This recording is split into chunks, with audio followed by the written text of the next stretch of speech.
नमस्कार। आज जो है विज्ञान की क्लास में आप सभी लोगों का स्वागत है। विज्ञान सुपर टेट 2021 की तैयारी जो है शुरू है और ये जो है प्रैक्टिस सेट जो है आज छठवां है। तो लगातार जो है विज्ञान के क्वेश्चन आप लोगों को मिलते रहेंगे और उसके अलावा विज्ञान के जो एक्स्ट्रा फैक्ट है उसको भी बताया जाएगा। और विज्ञान का जो बीच बीच में जो टॉपिक है उस टॉपिक वार भी जो है उसको समझाया जाएगा। तो वीडियो में बने रहिए और देखते रहिए, समझते रहिए और तैयारी भी करते रहिए। तो आज का क्वेश्चन है, पहला क्वेश्चन है, अपमार्जक या सर्फ डिटर्जेंट पाउडर पर जल का पृष्ठ तनाव जो है क्या होगा। तो देखिए इसमें क्या है कि जो अपमार्जक होता है, डिटर्जेंट जो पाउडर होता है, यदि उसको हम जल में मिलाते हैं, जल में जो है उसको मिलाते हैं, तो मिलाने से क्या होता है कि उसका जो जल का जो रासायनिक जो सूत्र होता है H2O, तो इसमें जो इसका हाइड्रोजन जो बंध होता है, जो हाइड्रोजन बंध होता है ये क्या होता है, टूटता है। ये जो है टूटता है।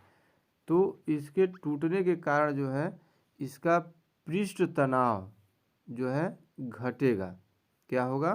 घटेगा। अगला क्वेश्चन देखते हैं, बांध की दीवार का आधार चौड़ा क्यों होता है। बांध की आधार का दीवार जो है चौड़ा क्यों हो जाता है। देखिए हम लोग जो फिजिक्स है, हमारे जीवन में जितने भी सारे जो घटनाएं हैं, जो भी मटेरियल है, सामान है, उस सारी चीज़ जो है हमारे इर्द गिर्द ही घूमते हैं। बस उसका रीज़न जानने की ज़रूरत है। अब हम लोग इसको देखते भी हैं। अब बांध की दीवार का आधार चौड़ा होता है, सब लोग देखते हैं कि चौड़ा से ही बांध बनाया जाता है और ऊपर जो जा कर के जो है कम हो जाता है उसकी चौड़ाई। तो इसका रीज़न क्या है? इसका रीज़न देखिए क्या है, जो सहनीय जो प्रतिरोध क्षमता जो होता है वो क्या होता है, वो गहराई के साथ जो है उसका जो है बढ़ता जाता है। इसलिए वो जो है जो प्रेशर होता है, दबाव होता है, जैसे जल जो है, अगर भारी वस्तु जल नीचे की ओर जो है ज़्यादा प्रेशर देगा तो बांध की दीवार को जो है नीचे जो है ज़्यादा चौड़ा बनाया जाता है। तो इसका आंसर है गहराई के साथ जो है सहनीय प्रतिरोध क्षमता जो है बढ़ती जाती है, इसलिए जो है उसको जो है चौड़ा बनाया जाता है। अगला क्वेश्चन देखते हैं। अगला क्वेश्चन है आपका जो है, सभी मूल आधारित बलों में सबसे कमज़ोर बल कौन सा है। सभी जो है मूल आधारित बलों में सबसे कमज़ोर बल जो है कौन सा है। तो सबसे कमज़ोर बल जो होता है वो है गुरुत्वाकर्षण बल।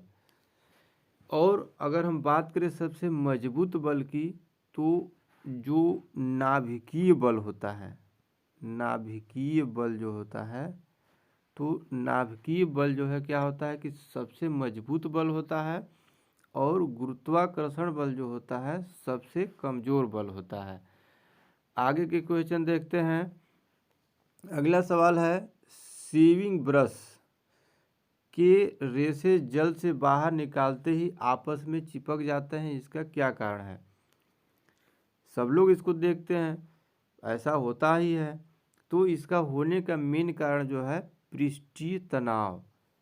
पृष्ठीय तनाव के बारे में इससे पहले हम बता भी चुके हैं। पृष्ठीय तनाव देखिए एकदम सीधे से उसके तनाव शब्द जो जुड़ा है उसका, अब चाहे वो गोलाकार अवस्था में हो चाहे आयताकार वर्गाकार, उसका पृष्ठ का तनाव जो खिंचाव हो रहा है वही पृष्ठीय तनाव है। तो वो जो है आपस में चिपक जाने का कारण जो है रेशे का, शेविंग ब्रश के रेशे जल से बाहर निकालते ही आपस में चिपक जाते हैं, इसका रीजन है पृष्ठीय तनाव। अगला सवाल को देखते हैं। अगला सवाल है हमारा, तेल की बूंदें जल पर फैल जाती है क्यों।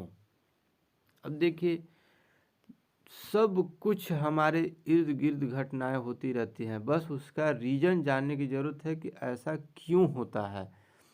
तो अगर हम जल पर तेल डालते हैं तो जल में तेल जो है मिलता नहीं है, बल्कि तेल की बूंदे जो है उस पर जो है गोल आकार बन बन करके जो है फैलने लगता है, मैंने दिखाई देता है, अलग से खुद दिखाई देगा कि वो तेल है।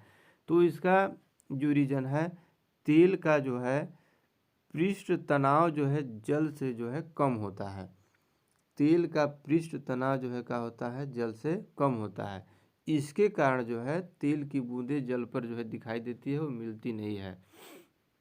अगला क्वेश्चन है आपका, बर्फ के एक टुकड़े के साथ शीशे के मतलब शीशे के ग्लास में बर्फ के एक टुकड़े को रख करके उसको जो है हम अंतः स्थापित कर उसे जो है भरे जल में जो है तैराएंगे। तो जब तैराएंगे तो बर्फ़ जो है जब गल जाएगी तो जल की सतह पर उसका क्या प्रभाव पड़ेगा। तो जल की सतह जो है क्या होगा, वो जो है कम हो जाएगी। क्यों कम हो जाएगी, जब जो है बर्फ़ का टुकड़ा जब गलेगा तो उसका जो है आयतन जो है बढ़ेगा। जब आयतन बढ़ेगा तो जो जिस जल में हम उसको तैरा रहे हैं वो जल जो है क्या होगा, कम हो जाएगी। अगला क्वेश्चन देखते हैं, एक नाव जल में जो है नहीं डूबेगी जब उसके द्वारा विस्थापित जल किसके बराबर होगा। तो उसके द्वारा जो विस्थापित जो हटाया गया जो जल होगा वो जब उसके आयतन के बराबर होगा तो वह नाव जो है जल में नहीं डूबेगा। इसका क्या कारण है, तो यह जो है आर्किमिडीज का सिद्धांत है। आर्किमिडीज का जो है सिद्धांत, तो आर्किमिडीज के सिद्धांत को हम जान लेते हैं। जो आर्किमिडीज के सिद्धांत है, जब कोई वस्तु को जल में यदि हम डुबाते हैं, आंशिक या पूर्ण रूप से जब हम उसको डुबाएंगे तो वस्तु द्वारा जितना जल हटाया जाता है, तो हटाया गया जल जो है वस्तु से यदि कम है तो वस्तु क्या होगा, जल की सतह पर जो है तैरता है। और हटाया गया जल अगर वस्तु के अगर मान के चलिए बराबर है तो वह कुछ डूबा हुआ तैरेगा। और यदि वस्तु द्वारा हटाया गया जल वस्तु के भार से अगर अधिक है तो वस्तु क्या होगा, डूब जाएगा। तो यह जो है क्या है, आर्किमिडीज के सिद्धांत है। तो इसी आर्किमिडीज के सिद्धांत पर जो है यह नाव जो है जल में नहीं डूबता है जब उसके आयतन के बराबर जो है जल विस्थापित करता है। अगला क्वेश्चन है, जल की सतह पर लोहे की सुई क्यों तैरती है। जल की सतह पर लोहे की सुई क्यों तैरती है, जब इसे हल्के से जल की सतह पर रखा जाता है।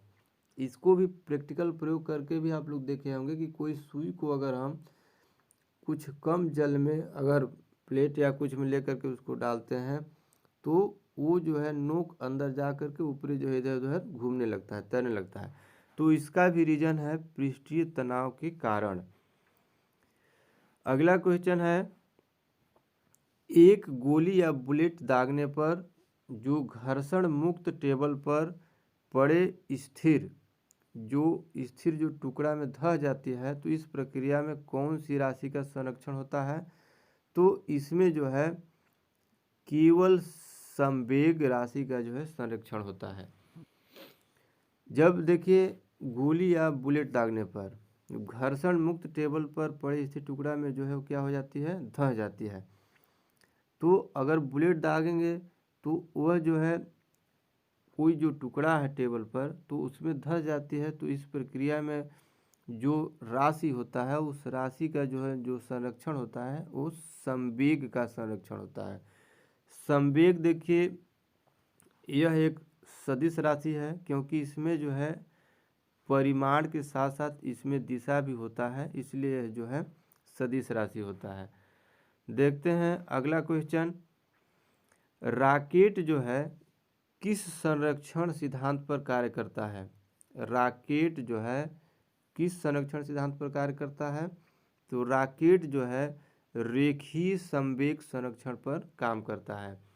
अब इसमें कौन सा बल भी, देखिए रॉकेट में जो है एक जो न्यूटन की गति का जो नियम है, जो न्यूटन के जो गति का मोशन का जो नियम है, वो तीसरे नियम पर जो है ये काम करता है रॉकेट। तो यह रेखीय संवेग संरक्षण के सिद्धांत पर जो है यह कार्य जो है करता है। न्यूटन गति के जो तीसरा नियम है क्रिया प्रतिक्रिया का नियम है। तो ये रहा आज का जो है गति एवं बल के जो है कुछ इम्पोर्टेंट क्वेश्चन। धन्यवाद।